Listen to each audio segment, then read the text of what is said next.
Hello student, welcome to Nivan Math Academy. आज का हमारे पास टॉपिक है दिस थ्योरम, और इस थ्योरम का हम ऑलरेडी एक दो पार्ट जो थे, हमने बोले थे कि इस थ्योरम में हमारे पास 3 पार्ट होंगे, जिसके हम 2 पार्ट प्रूफ कर चुके हैं।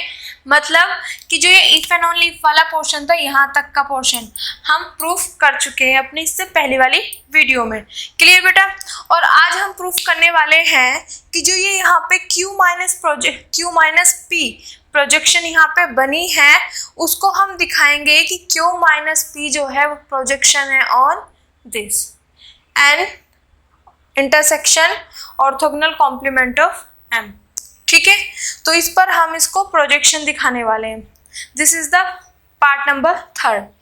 अब देखो, ये चीजें तो हमें गिवन है ये कि P प्रोजेक्शन है, Q प्रोजेक्शन है। अगर प्रोजेक्शन है तो दिस एंड दिस, ठीक है। और किस पर है? M पर है, यहाँ पे N पर है। ओके, तो पार्ट नंबर 3 क्या होगा हमारे पास कि मुझे प्रूफ करना होगा कि Q minus P is the projection on this. ठीक है, इसका मतलब क्या बताना होगा हमें कि जो रेंज होगी मेरे पास Q माइनस P की, वो क्या होगी? दिस। अब ये चीज लिखी कैसे, किस तरीके से? जैसे मैंने ये चीजें समझाई थी ना, उसी पर बेस है। देखो, मेरे पास यहाँ पे Q माइनस P, जिसको मैंने बता दिया है कि Q माइनस P क्या है? प्रोजेक्शन है। कहाँ से? हिल्बर्ट स्पेस से हिल्बर्ट स्पेस। अब तक मैंने ये बताया है कि Q माइनस P मैंने प्रोजेक्शन बना दी किस पर? हिल्बर्ट स्पेस पर। अब देखो बेटा, यहाँ से मैं कोई वेक्टर लूँ, ठीक है, उस पर Q माइनस P में लगाऊं, ठीक है, तो ये जो वेक्टर मुझे मिलेगा, ठीक है, Q माइनस P, एक मिनट बेटा, आई थिंक आपको शो नहीं हो रहा है, यहाँ पे एक लिख देते, Q माइनस P लगाऊं, उसके बाद जो ये मुझे वेक्टर मिलता है, तो ये क्या है? इस x की इमेज है। इमेज है तो वो कहाँ जाता है? रेंज में। तो इसका मतलब यहाँ कोई ना कोई तो रेंज होगा। क्लियर? कोई ना कोई तो रेंज होगा। जब Q माइनस P मेरे पास प्रोजेक्शन बन गई, इसका मतलब इधर से कोई x है, अगर उस पर मैं Q माइनस P लगाती हूँ, उसके बाद जो मुझे ये मिलता है, तो यहाँ पे कहीं ना, जहाँ ये इसके अंदर जाएगा, पर कहाँ पे जाएगा? रेंज में, क्योंकि जितनी भी हमारे पास इमेजेस होती है वो रेंज में जाती है। तो इसकी जो इमेज होगी वो यहाँ पे रेंज में, मतलब यहाँ पे कोई ना कोई रेंज स्पेस बनेगा। इतना क्लियर? तो कहने का क्या मतलब है कि Q माइनस P इस हिल्बर्ट स्पेस पे तो प्रोजेक्शन है, बट इस Q माइनस P के लिए जो यहाँ पे रेंज स्पेस है, वो मुझे ये दिखाना है। क्लियर? मुझे ये बताना है कि Q माइनस P का जो रेंज स्पेस होगा, वो होगा मेरे पास दिस। क्लियर बेटा? ठीक है, सिंपल सी ये चीज रखो, Q माइनस P मेरे पास प्रोजेक्शन बन गई, प्रोजेक्शन हिल्बर्ट स्पेस पर बनी है, बट जब Q माइनस P प्रोजेक्शन बन गई तो यहाँ पे कोई ना कोई तो रेंज स्पेस होगा। तो मुझे ये दिखाना है कि Q माइनस P के लिए जो यहाँ पे रेंज स्पेस बनने वाला है वो ये है। तभी देखो कि Q माइनस P प्रोजेक्शन है इस पर, तो इसका मतलब Q माइनस P प्रोजेक्शन है इस रेंज पर। ठीक है, कि जो Q माइनस P का जो रेंज स्पेस है वो ये बनेगा। जैसे कि हम यहाँ पे बात करते हैं कि P प्रोजेक्शन है M पर, तो M क्या बनता है मेरे पास? इसका रेंज बनता है, रेंज स्पेस ही तो बनता है P का। और सिमिलरली अगर Q मेरे पास प्रोजेक्शन है N पर, तो N क्या बनता है मेरे पास? Range space. उसी तरीके से मुझे दिखाना है कि Q माइनस P प्रोजेक्शन है इस पर, तो इसका मतलब कि Q माइनस P की जो रेंज है वो ये है, तो मुझे यहाँ पे जो रेंज है वो ये दिखानी है। तो इसका मतलब मैंने वही चीज लिखी, the range of Q minus P की जो रेंज है वो है इज दिस। ये हमें प्रूफ करना है, या हम बोल दें कि range of Q minus P equal to this. यो यहाँ पे जो भी हमारे पास Q माइनस P जो रेंज आएगी, उसको मुझे ये इसके इक्वल दिखाना है। आप इसको कुछ और मान भी सकते हो, मैंने इसमें माना नहीं है, डायरेक्ट मैं range of Q minus P लेके चलूंगी और उसको इक्वल टू दिखाऊंगी कि यहाँ पे जो भी रेंज मेरे पास बनेगी वो ये बनेगी। इतना क्लियर बेटा? अब आगे देखो,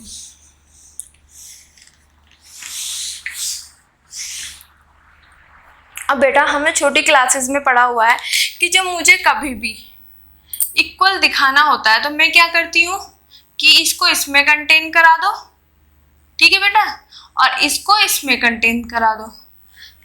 यही तो होता है। A इक्वल टू बी मुझे दिखाना है तो मैं करती हूँ A को कंटेन करा देती हूँ B में और B को A में। अगर ये चीज़ मैं कर देती हूँ तो मैं कह सकती हूँ A इक्वल टू B। वही प्रोसीजर यहाँ पे करना है। यहाँ पे हमें क्या करना है बेटा, इसको इसके इक्वल दिखाना है। तो यहाँ पे दो केसेस बनेंगे। केस नंबर फर्स्ट क्या होगा कि मैं इसको इसके अंदर दिखा दूँ, ठीक है, फिर इसको इसके अंदर दिखा दो। This is the case number second, ठीक है। अगर मैं इसको इसके अंदर दिखा दूं, इसको इसके अंदर दिखा दूं, मतलब A contain B contain A, तो A इक्वल टू B, तो ये इसके अंदर है और ये इसके अंदर है, तो इसका मतलब ये दोनों इक्वल है। इतना क्लियर हो, ठीक है बेटा। जब भी हम इक्वल वाली चीजें दिखाते हैं कि A इक्वल टू B, तो हम क्या करते हैं, A को B में कंटेन, B को A में। अगर ये चीज़ हो जाती है तो हम बोल सकते हैं कि A इक्वल B। तो वही चीज़ यहाँ पे करनी है कि मुझे इसको इसके इक्वल दिखाना है, तो एक बार मैं इसको इसके अंदर कंटेन करा दूँ और एक बार इसको इसके अंदर। तो जब ये एक दूसरे के अंदर कंटेन होंगे तो इसका मतलब ये इक्वल है। इतना clear. Now this is the case number first. तो केस नंबर फर्स्ट में मुझे क्या प्रूव करना है कि ये कंटेन होगा इसमें, ठीक है।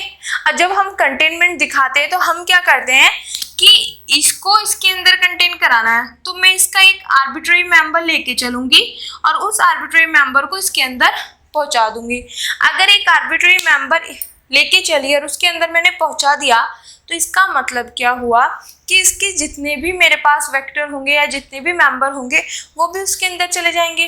और जब वो उसके अंदर चले जाएंगे इसके सभी के सभी मेंबर, तो इसका मतलब ये इसके अंदर चला जाएगा। क्लियर बेटा।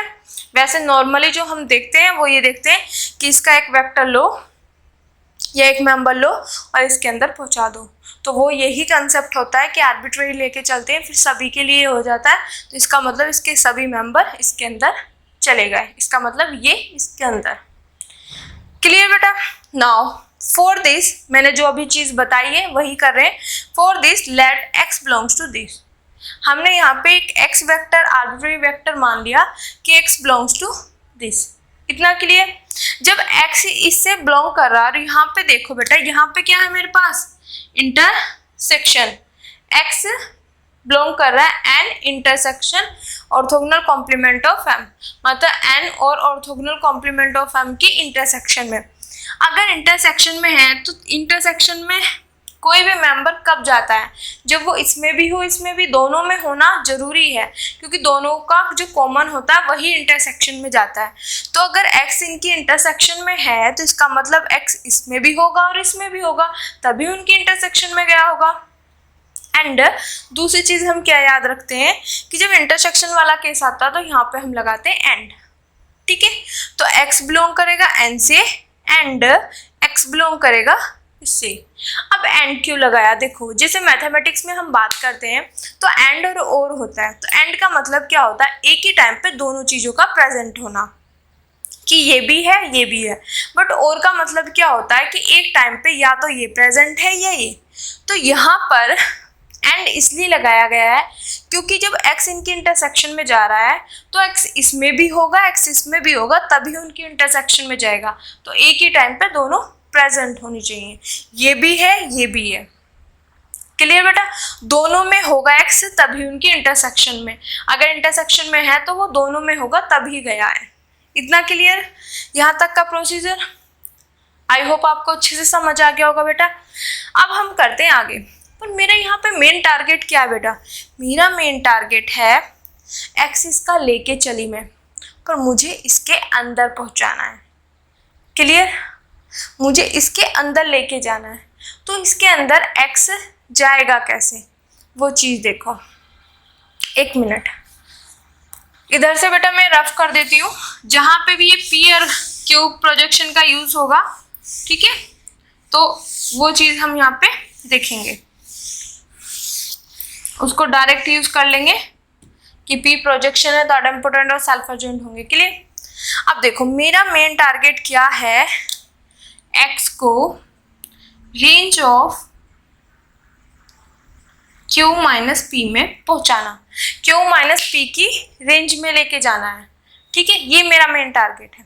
अब बेटा जब रेंज वाली बात आए, ठीक है, तो हमारे माइंड में सिर्फ एक ही थ्योरम घूमनी चाहिए, जो कि अब तक हमने कितनी बार हर थ्योरम में कहीं ना कहीं किसी ना किसी रूप में यूज होती है।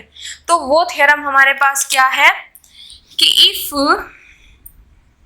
P is a projection on M, अगर मेरे पास P प्रोजेक्शन है ऑन M पर, देन तब X बिलोंग करेगा M से, इफ एंड ओनली इफ का केस है Px इक्वल टू X। और इस थ्योरम को हम किस तरीके से यूज करते थे कि अगर P प्रोजेक्शन है ऑन M पर, तो M मेरे पास क्या हो गया, P का रेंज, ठीक है। M क्या हुआ बेटा मेरे पास, रेंज ऑफ P, P का रेंज हो गया मेरे पास M। इतना क्लियर। अब देखो ये थ्योरम क्या थी, इतना तो मुझे गिवन था इस थ्योरम में, एंड यहाँ पे ये था इफ एंड ओनली इफ का केस कि कहीं पे ये मिलेगा तो ये मिलेगा तो ये। तो इसमें क्या था कि अगर जो कोई भी वेक्टर मैं ले रही हूँ, अगर वो वेक्टर रेंज में इसमें M में बिलोंग कर रहा है, M क्या है, P की रेंज, अगर यहाँ पे कोई भी वेक्टर रेंज में बिलोंग कर रहा है तो इस रेंज पे, ठीक है, जो भी प्रोजेक्शन होगी उस पर मैं, जो भी प्रोजेक्शन होगी उसको मैं X पे लगाऊं तो मुझे वो X एज इट इज मिल जाता है, ठीक है। अगर कहीं पर ये है तो ये हो जाता है। इसका मतलब देखो दोनों का मैं डायरेक्ट यूज करूंगी। अब इसी बार समझा देती हूँ ये किस तरीके से, फिर डायरेक्ट इसका रिजल्ट यूज करते हैं।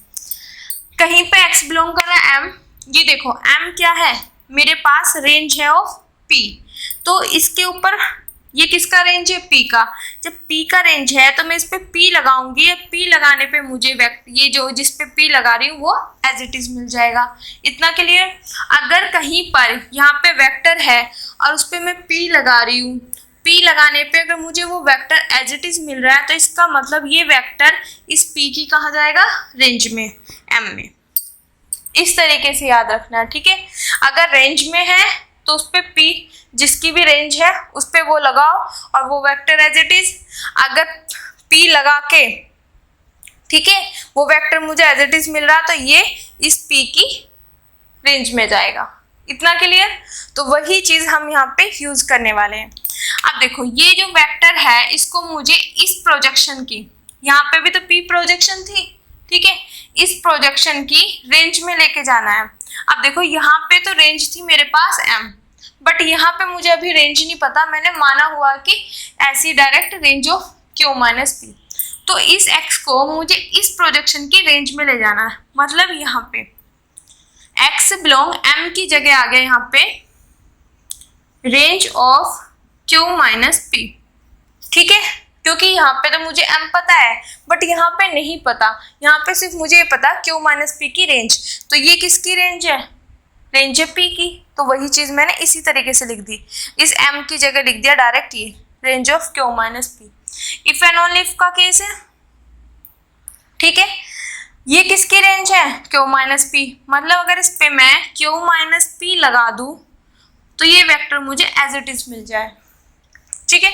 तो बेटा यहाँ पे इफ एंड ओनली इफ का केस है, तो अब ध्यान रखो मुझे इस वेक्टर को इसमें लेके जाना है।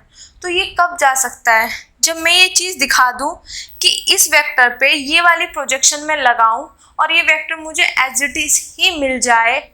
क्लियर, ये वेक्टर मुझे एज इट इज ही मिल जाए तो बाय दिस थ्योरम मैं कह सकती हूँ ये मिल जाए, तो बाय दिस थ्योरम मैं कह सकती हूँ कि X बिलोंग कर जाएगा इसकी रेंज में। इतना क्लियर है, सिर्फ थ्योरम का यूज किया। थ्योरम को आप माइंड में रखो बट लैंग्वेज में आप कैसे बोलो, इसको मुझे इसकी रेंज में लेके जाना है। तो ये कब जाएगा, जब मैं इस पे ये वाले प्रोजेक्शन लगाऊं और लगाने पे ये वेक्टर मुझे एज इट इज मिल जाए। तो यहाँ पे इफ एंड ओनली इफ का केस होता है, तब ये इसकी रेंज में चला जाएगा। इतना क्लियर बेटा। तो वही चीज मैं आपको समझाना चाहती थी। आई होप अच्छे से समझ आ गया होगा। अब देखो मैं अगर ये पार्ट प्रूफ करती हूँ तो मेरे पास ये आ जाता है। तो इसको प्रूफ करने के लिए मैंने ये वाला पोर्शन यहाँ पे लिया है। अब आपको ये समझ आ गया होगा, मैं यही समझाना चाहती थी कि ये वाला पोर्शन मैं क्यों लेके चल रही हूँ। मुझे प्रूफ तो ये करना है, टारगेट तो मेरा मेन ये है, पर टारगेट को पूरा करने के लिए ये क्यों लाई? ये इसलिए लाई कि किसी को भी रेंज में लेके जाना हो तो उस पर वो प्रोजेक्शन लगाओ। प्रोजेक्शन लगाने पर अगर वेक्टर एज इट इज मिल जाता है तो वो उसकी रेंज में चला जाता है। इतना क्लियर? अब देखो,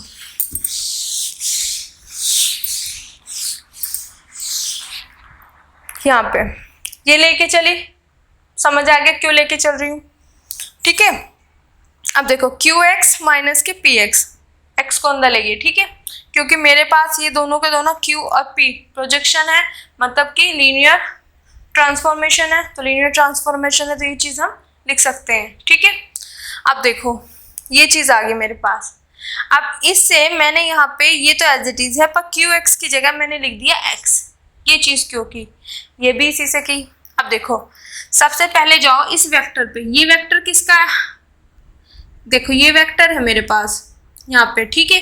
ये वेक्टर किससे बिलोंग कर रहा है? X बेटा N से। इतना क्लियर? ठीक है। और N क्या है मेरे पास? मेरे पास N है रेंज ऑफ Q, क्योंकि इस पे जो प्रोजेक्शन है वो मेरे पास N पर जो प्रोजेक्शन है वो है Q, या आप ऐसे बोल सकते हो इस पर जो प्रोजेक्शन है वो है Q। इतना क्लियर हो गया? सबसे पहले मैं बेटा वेक्टर पे गई, वेक्टर पे जाने के बाद मैंने देखा ये वेक्टर किससे बिलोंग कर रहा है? N से, ये लिख लिया। अब मैंने देखा कि ये N है क्या? एक तो ये N क्या है? रेंज है ऑफ Q का, ठीक है। अगर Q का रेंज है तो इसका मतलब इस पर प्रोजेक्शन क्या है? Q। अब देखो अगर कोई भी वेक्टर रेंज में बिलोंग कर रहा है तो इस पे जो प्रोजेक्शन है उस इस वेक्टर पे मैं वो लगाऊं तो मुझे ये वेक्टर एज इट इज मिल जाएगा। जो अभी मैंने थ्योरम समझाई है कि अगर रेंज में बिलोंग करेगा तो उस पे मैं वो वेक्टर मतलब प्रोजेक्शन लगाऊं, प्रोजेक्शन लगाने पे जो भी मुझे मिलेगा वो वेक्टर एज इट इज आ जाएगा। क्लियर बेटा? समझने की कोशिश करो। रेंज में है तो किसकी रेंज में? Q की। तो Q लगा के X पे मुझे वापस X ही मिल जाएगा, ठीक है। तो वही चीज मैंने यहाँ पे लिखी है और सामने मैंने उसकी थ्योरम लिख दी, जो थ्योरम यहाँ पे यूज हुई है कि अगर ये रेंज में है, किसकी रेंज में है? Q की, तो मतलब मैं इस पे Q लगाऊं तो मुझे वापस Q मिल जाएगा, वो X मिल जाएगा, Q नहीं X मिल जाएगा, ठीक है। इफ एंड ओनली इफ का केस, कहीं पे ये है तो ये होगा, ये है तो ये होगा, ठीक है बेटा। आप थ्योरम से भी समझ सकते हो कि मेरे पास X बिलोंग्स टू N, अगर ये है तो मैं ये लिख सकती हूँ QX इक्वल टू X। इस तरीके से भी आप थ्योरम का डायरेक्टली यूज कर सकते हो। मैं थोड़ा सा लैंग्वेज में बता रही हूँ जिसको आप माइंड में सेट कर सको कि X बिलोंग कर रहा है N, तो N क्या है? रेंज ऑफ Q, मतलब इस पे Q लगाऊंगी तो एज इट इज मुझे ये वेक्टर मिल जाएगा, ठीक है। इतना हो गया। अब देखो बाद में हम कर रहे हैं PX के लिए। अब PX है यहाँ पे, तो मेरा मेन टारगेट है इस वेक्टर पे। ये X क्या है यहाँ पे? इसमें बिलोंग कर रहा है, X बिलोंग कर रहा है दिस। अब बेटा यहाँ पे तो मेरे पास N से कर रहा था तो मैंने बोल दिया ये तो रेंज है ऑफ Q, बट मुझे ये तो समझ नहीं आ रहा है। बट हाँ मुझे एक चीज तो पता है कि M क्या है मेरे पास? रेंज है ऑफ P। यही तो है कि M जो है मेरे पास रेंज है ऑफ P, ठीक है। अब देखो बेटा P is projection on M, P projection है, ये तो चीज पता है हमें M पे, तो इसका मतलब M क्या है? Range space of P। अब जब हमने हिल्बर्ट स्पेस की बात की थी और वहां पे हम प्रोजेक्शन की बात कर रहे थे तो वहां पे मैंने ये बोला था कि अगर मेरे पास M रेंज है P की तो अगर मैं इसका ऑर्थोगोनल कॉम्प्लीमेंट ले लूं तो ये मेरे पास नल स्पेस बन जाएगा ऑफ P का, ठीक है। ये मैंने स्टार्टिंग में ही बता दिया था जब मेरे पास यूनिट 3 शुरू हुई थी, तो उसमें मेरे 1-2 लेक्चर के बाद ही ये चीज़ बता दी थी कि जब हम हिल्बर्ट स्पेस में प्रोजेक्शन की बात करते हैं तो वहाँ पे क्या होता है कि अगर M रेंज स्पेस है P का तो जो भी यहाँ पे रेंज है उसका जो ऑर्थोगोनल कॉम्प्लीमेंट होगा वो नल स्पेस बन जाएगा पी का। तो इसका मतलब मुझे इसके बारे में पता चल गया। क्या पता चला बेटा? कि ये नल स्पेस है ऑफ पी का, ये पी का नल स्पेस है। मेन चीज हमें ये करना होता है, आइडेंटिफाई करना होता है कि ये वेक्टर जो है किससे बिलोंग कर रहा है। इतना क्लियर? यही चीज मैंने बेटा साइड में यहाँ पे लिखी हुई है। अब देखो, जब नल स्पेस है, मुझे इसके बारे में पता चला कि नल स्पेस है। अब नल स्पेस की क्या क्वालिटी होती है? नल स्पेस की ये क्वालिटी होती है कि जिसका भी नल स्पेस है और कोई भी वेक्टर किसी भी नल स्पेस में, लिख देती हूँ, नल स्पेस में बिलोंग कर रहा है जिसके भी, ठीक है, तो उस पे ये P लगा के मुझे सामने वाले की 0 मिलती है। या मैं वैसे बता देती हूँ डायग्राम से, आई होप आपको अच्छे से समझ आएगा। दिस, ये यहाँ पे P है, हिल्बर्ट स्पेस, हिल्बर्ट, यहाँ पे मेरे पास क्या है M, जिसको बोल रहे हैं हम रेंज स्पेस। तो मेरे पास नल स्पेस होता है यहाँ पे, इसको, ये है मेरे पास दिस। अब ये वेक्टर जो है इसके अंदर है, तो ये नल स्पेस के अंदर कब गया होगा? By the definition of null space, ये नल स्पेस के अंदर इसने तब एंट्री की होगी जब मैंने इस पे P लगाया। ये जो यहाँ पे प्रोजेक्शन है, ये वेक्टर इस नल स्पेस के अंदर तब गया होगा जब मैंने इस पे P लगाया हो और मुझे इस सामने वाले की 0 मिल गई हो। ठीक है, ये होती है by the definition, null space की डेफिनेशन होती है बेटा, कि नल स्पेस में वही जाता है कि इधर का वो वेक्टर नल स्पेस के अंदर जाएगा जिस पे मैं P लगाऊं और मुझे सामने वाले की 0 मिल जाए। तो इसका मतलब ये X नल स्पेस के अंदर बैठा हुआ है, तो वो तभी पॉसिबल हुआ होगा कि मैंने इस पे P लगाया होगा और मुझे सामने वाले की 0 मिल गई। क्लियर बेटा? तो अब देखो, ये इसके अंदर है, तो मतलब इस पे P लगाया और मुझे 0 मिल गई, तो इसका मतलब यहाँ पे Px की वैल्यू मेरे पास क्या आ जाएगी बेटा? 0। क्लियर? कैसे समझ, कैसे हुआ, किस तरीके से हुआ, आई होप आपको अच्छे समझ आया होगा। ठीक है, नल स्पेस है, नल स्पेस में वही वेक्टर जाते हैं जिस पे मैं P लगाऊं और मुझे सामने वाले की 0 मिल जाए, क्योंकि जिसका नल स्पेस है ना वो इस वेक्टर पे लगाओ और सामने वाले की 0 मिल जाए। क्लियर? अब आगे देखते हैं बेटा। अब यहां से मेरे पास आ गया x और q माइनस p x, और यही चीज मुझे लानी थी। अब इसको कैसे पढ़ेंगे? q माइनस p मेरे पास क्या है? प्रोजेक्शन है। ठीक है, तो इस वेक्टर पे मैंने ये वाली प्रोजेक्शन लगाई और मुझे एज इट इज ये वेक्टर मिल गया। तो ये कब पॉसिबल होता है? जब ये वेक्टर इसकी रेंज में हो। तो इसका मतलब यहाँ से क्या इम्प्लाइज हो जाएगा? x बिलोंग करेगा range of q minus p, q minus p की रेंज में जाएगा। क्लियर? जो मैंने अभी इससे पहले आपको समझाई थी कि मेरा मेन टारगेट क्या है, इसमें इस x को इसके अंदर ले जाना। अगर इसको मुझे उसके अंदर लेके जाना तो मतलब q माइनस p की रेंज में। तो रेंज में कब जाएगा? जब ये q माइनस p मैं इस वेक्टर पे लगाऊं और ये वेक्टर मुझे एज इट इज मिल जाए। तो बेटा वो टारगेट तो मेरा पूरा हो गया। मैंने इस वेक्टर पे ये q माइनस p लगाया और मुझे वेक्टर एज इट इज मिल गया। तो इसका मतलब ये वेक्टर कहाँ जा रहा होगा? Range of q minus p।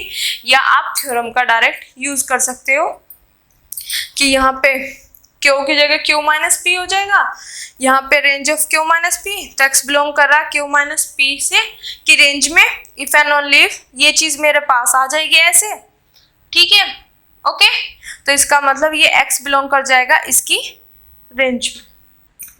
Theorem का भी यूज कर सकते हो जैसे बताया था। तो अब देखो, मैं ये वेक्टर किसका लेके चली थी? इसका। पहुंचा कहाँ दिया है?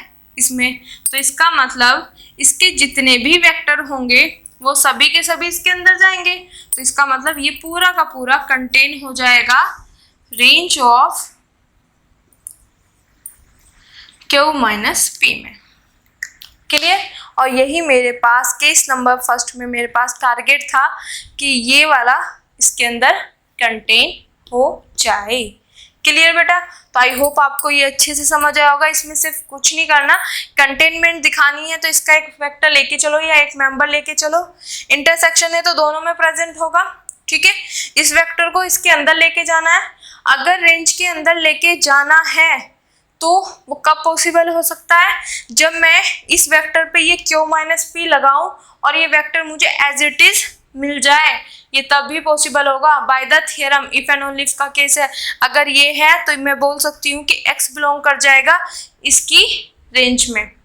क्लियर? वही चीज हमने यहाँ पे दिखा दी। अब हम करते हैं इसका case number second.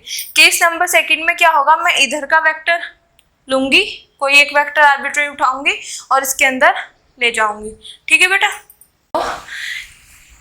Second case, अब हम इसका सेकंड केस करते हैं। ये वाला केस तो हम प्रूफ बेटा कर चुके हैं। सेकंड केस में हमें क्या प्रूफ करना है? टू प्रूव दैट दिस, कि जो range of q minus P है वो कंटेन हो जाए इसके अंदर। क्लियर? तो अब इसके लिए हम क्या करेंगे? Same procedure. इसका मैं कोई एक आर्बिट्रेरी वेक्टर लेके चलूंगी, आर्बिट्रेरी मतलब, ठीक है, आर्बिट्रेरी लिया और उसके अंदर पहुंचा दूंगी। अगर आर्बिट्रेरी मैंने इसका लिया और उसके अंदर पहुंचा दिया तो इसका मतलब इसके अंदर जितने भी वेक्टर होंगे या जितने भी मेंबर होंगे वो सब उसके अंदर चले जाएंगे, तो इसका मतलब ये कंटेन हो जाएगा उसके अंदर। इतना क्लियर? ये चीज हमारा पास जो सेम प्रोसीजर उसमें था वही, और जो छोटी क्लासेस में हम करके आ चुके हैं सेट के अंदर, ठीक है। इसका एलिमेंट उठाओ और उसके अंदर पहुंचा दो। तो for this let x belongs to this, मैंने लेट कर लिया कि इसके अंदर से एक x, ठीक है, x बिलोंग कर रहा है इसके अंदर। अब देखो x कहाँ बिलोंग कर रहा है? Range of q minus P. अगर कोई भी वेक्टर रेंज में बिलोंग कर रहा है तो वो किसकी रेंज में है? q minus P. तो इसका मतलब मैं इस पे q माइनस पी लगाऊं और लगाने के बाद मुझे ये वेक्टर एज इट इज मिल जाए बाय दिस थ्योरम, ठीक है। यहाँ पे p की जगह क्या है मेरे पास? q माइनस पी, ओके, और m की जगह मेरे पास है range of q minus P, ठीक है। तो x belongs to q minus P. अगर ये है मेरे पास range of q minus P, अगर ये चीज है तो मैं लिख सकती हूँ दिस। इसका मतलब क्या है कि यहाँ पे जो प्रोजेक्शन मतलब q माइनस पी है उस पे x लगा दूंगी, एज इट इज मुझे वो वेक्टर मिल जाएगा बाय दिस थ्योरम। इतना क्लियर बेटा? जो इससे पहले पार्ट में भी हमने किया है कि अगर ये रेंज में जा रहा है, किसकी रेंज में जा रहा है? q माइनस पी की, तो मतलब इस पे q माइनस पी लगाओ मुझे वेक्टर एज इट इज मिल जाएगा। इतना क्लियर? अब देखो ये तो मैंने बेटा यहाँ पे लेट कर लिया, पर मेरा मेन टारगेट क्या है? मेरा मेन टारगेट है मेरे प्यारे बच्चों ये कि इस x को इसके अंदर लेके जाना, ठीक है। ये x इसका लेके चली हूँ बट मेन टारगेट इसके अंदर ले जाना है। अगर इसके अंदर लेके जाना है मेरे प्यारे बच्चों तो यहाँ पे क्या है मेन? इंटरसेक्शन। तो इंटरसेक्शन के लिए मुझे क्या करना पड़ेगा कि मुझे इसके अंदर भी ले जाना पड़ेगा एंड इसके अंदर भी, क्योंकि जब दोनों के अंदर होगा तभी उनकी इंटरसेक्शन में जाएगा। तो मेरा मेन टारगेट यहाँ से फिर क्या निकला कि x को मुझे पहले n के अंदर ले जाना है एंड फिर इसके अंदर लेके जाना है, ठीक है। जब इन दोनों के अंदर लेके जाऊंगी तभी इनकी इंटरसेक्शन में जाएगा। तो अब पहला काम हम करते हैं इसके लिए कि जब मुझे x को n के अंदर लेके जाना हो। अब बेटा जब मुझे x को n के अंदर लेके जाना हो तो यहाँ पे हम सबसे पहले चेक करेंगे कि इस n पर प्रोजेक्शन कौन सी है? q, ठीक है, q। जोन सी भी प्रोजेक्शन है वो इस वाली उसमें दोनों साइड अप्लाई कर देंगे। तो मैंने दोनों साइड अप्लाई कर दी। इतना क्लियर बेटा? ओके, नाउ अब इसको अंदर मल्टीप्लाई कर दो, क्यू स्क्वेयर एक्स माइनस के Q P X equal to Q X. अब क्यू क्या है मेरे पास? प्रोजेक्शन। प्रोजेक्शन है तो वो अडम्पोटेंट होगी, मतलब उसका स्केयर उसी के इक्वल हो जाएगा। तो क्यू स्केयर किसके इक्वल हो जाएगा? क्यू के। ये चीज़ें एज इट इज। तो ये इसकी जगह मैंने लिख दिया यहाँ पे P। ये क्यों लिखा बेटा? जब इससे पहले मैंने जो वीडियो कराई थी आपको वीडियो में कराया था, सॉरी मेरे जब इससे पहले वाला लेक्चर है उसमें यहाँ तक का पोर्शन कराया था, तो वहाँ पे मैंने ये यूज़ कराते हुए वहाँ पे एक बड़ी सी थ्योरम लिखी थी। वो थ्योरम मैं रिमाइंड करा देती हूँ, ठीक है। क्या था कि पी और क्यू मेरे पास दो प्रोजेक्शन थे। कोई हिल्बर्ट स्पेस है, इस पे दो प्रोजेक्शन है पी और क्यू। इसका जो रेंज है वो m है, इसका जो रेंज है वो n है, ठीक है। तो उसमें हमारे पास काफ़ी सारी मतलब स्टेटमेंट थी, तो उसमें एक स्टेटमेंट, पहली स्टेटमेंट यही थी, ठीक है। तो उसमें बोला हुआ था कि जितनी भी स्टेटमेंट हैं वो सभी के सभी एक दूसरे के इक्विवेलेंट है, कि कहीं पे ये है तो उसकी जगह मैं जो दूसरी स्टेटमेंट है वो लिख सकती हूँ, वो है तो दूसरी, ठीक है। तो वहाँ पे एक स्टेटमेंट और थी कि Q P equal to P and P Q equal to P, ये स्टेटमेंट थी। इसी के साथ इसके अलावा भी थी, पर मैं वो बता रही हूँ क्या थी, कि अगर P लेस देन Q है तो वहाँ पे जितनी भी स्टेटमेंट थी सब इक्विवेलेंट है, तो उनमें तीन यूज हुई थी मेरे पास यहाँ पे। तो अगर मेरे पास P लेस देन Q है तो इसका मतलब Q P equal to P हो जाएगा, ठीक है, क्योंकि सारी की सारी स्टेटमेंट क्या है, इक्विवेलेंट। तो कहीं पर ये है तो मैं ये लिख सकती हूँ, तो मेरे पास यहाँ पे ये चीज़ प्रेजेंट है, तो मैं लिख सकती हूँ Q P equal to P, ठीक है बेटा।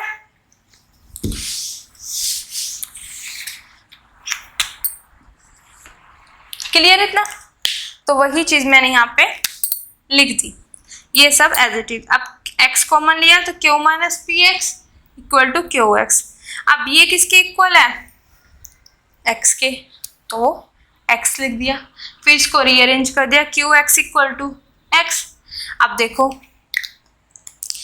ये मेरे पास एक वेक्टर है जिसपे मैंने q लगाया, q क्या है मेरे पास, प्रोजेक्शन है, और ये वेक्टर एज इट इज मिल गया। तो इसका मतलब ये तभी पॉसिबल हुआ होगा कि ये इसकी रेंज में होगा। तो क्यू की रेंज क्या है मेरे पास, n, तो x बिलोंग करेगा n से। ये तो हो गया हमारी लैंग्वेज में कि अगर क्यू इस वेक्टर पे क्यू लगा के, प्रोजेक्शन लगा के मुझे ये वेक्टर एज इट इज मिल रहा है, ये तभी पॉसिबल है इफ एंड ओनली इफ का केस है वहाँ पे कि x बिलोंग करेगा क्यू की रेंज में, मीन्स n में, ठीक है। या हम इसका P की जगह यहाँ पे बेटा क्या हो जाएगा मेरे पास, Q, M की जगह N, ठीक है। तो x बिलोंग करेगा n से इफ एंड ओनली इफ का case Q X equal to X. तो ये चीज मेरे पास यहाँ पे आ रही है, ठीक है। तो अगर ये है और यहाँ पे इफ एंड ओनली इफ का केस है तो मैं लिख सकती हूँ x बिलोंग्स टू n, ठीक है।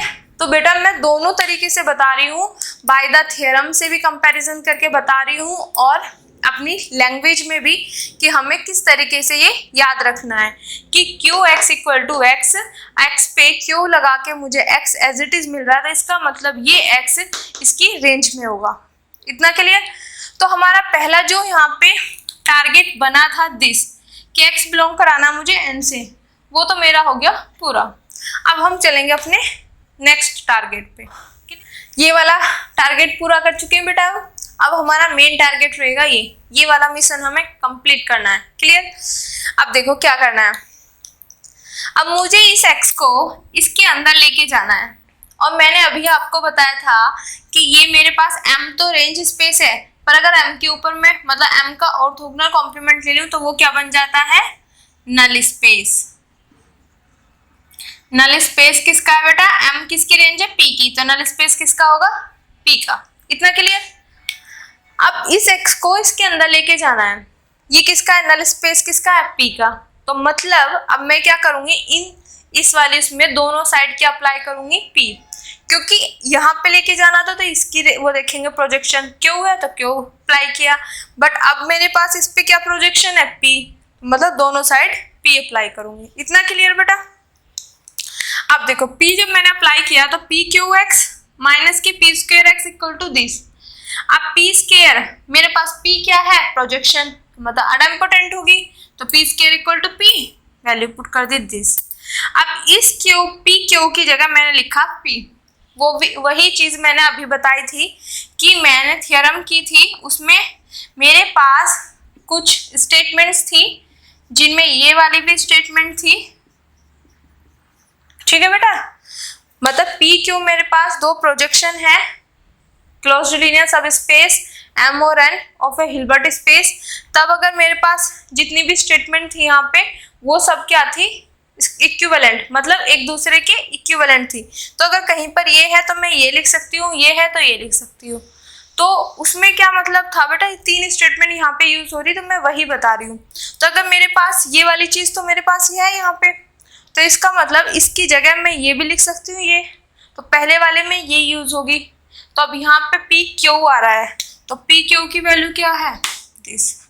क्यों लिखी, क्योंकि ये मेरे पास गिवन है, और बाय दिस थ्योरम, क्योंकि उसमें सब चीजें क्या होती है, इक्विवेलेंट होती है। जितनी भी स्टेटमेंट थी इक्विवेलेंट थी। तो ये 3 स्टेटमेंट थी जिनका मैं यहाँ पे यूज होने वाला सिर्फ वही बता रही हूँ। क्लियर बेटा?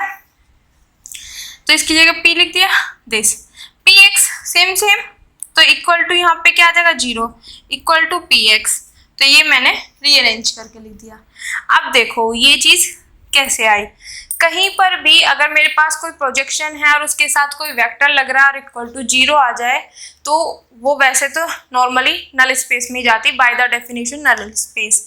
अगर मैं इसको पढ़ूं तो किस तरीके से, ये मेरे पास एक वेक्टर है जिस पे मैंने p प्रोजेक्शन लगाई और मुझे सामने वाले की 0 मिल गई, तो इसका मतलब ये जो वेक्टर होगा इस p की नल स्पेस में चला जाएगा by the definition of null space.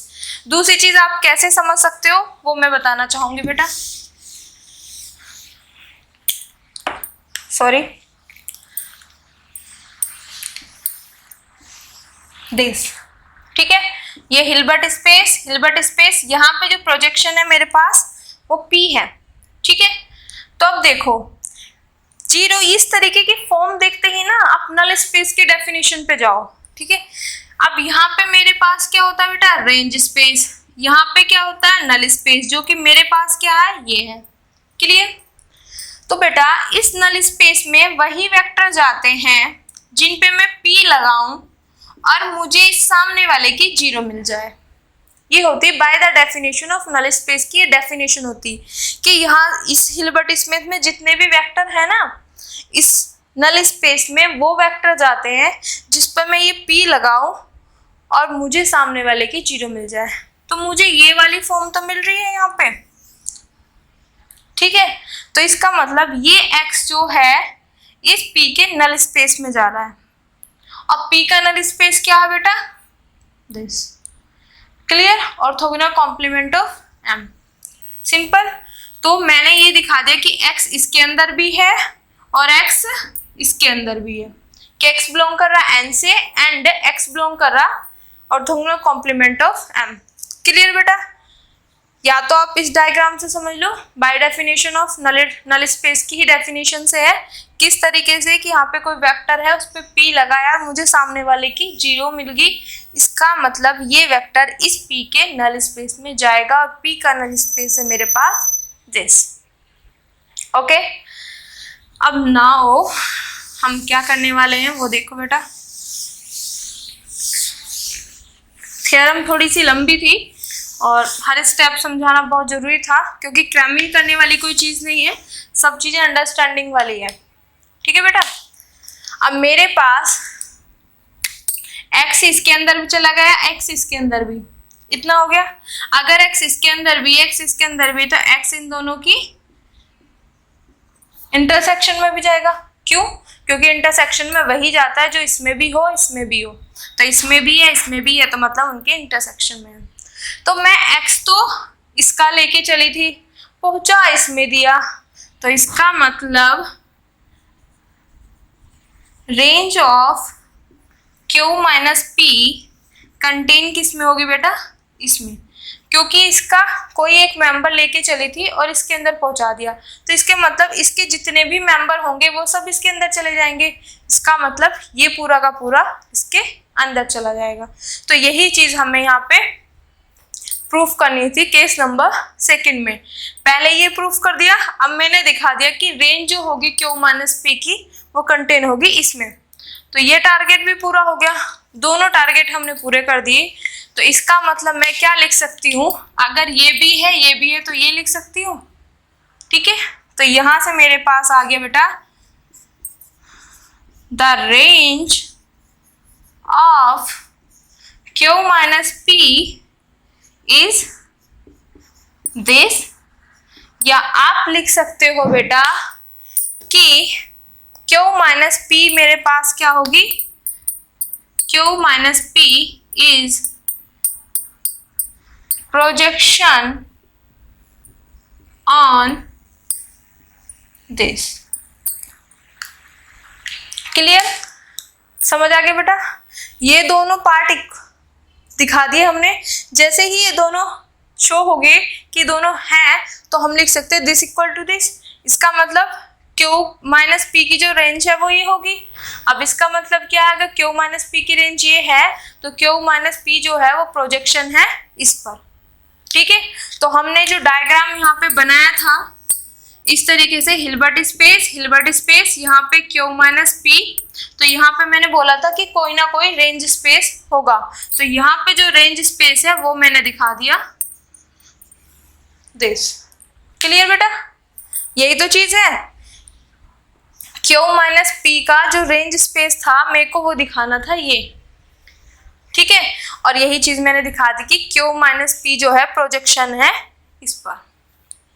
Okay, तो आई होप आज की वीडियो आपको अच्छे से समझ आई होगी और ये तीनों पार्ट अच्छे से आपको समझ आ गए होंगे, क्योंकि आई थिंक ऐसे 3 थ्योरम है जो सिमिलरली कुछ इसी तरीके से प्रूफ करना है। तो बेटा इनको ध्यान से करना, एग्जाम के पर्पज से भी बहुत ज़्यादा इंपॉर्टेंट है।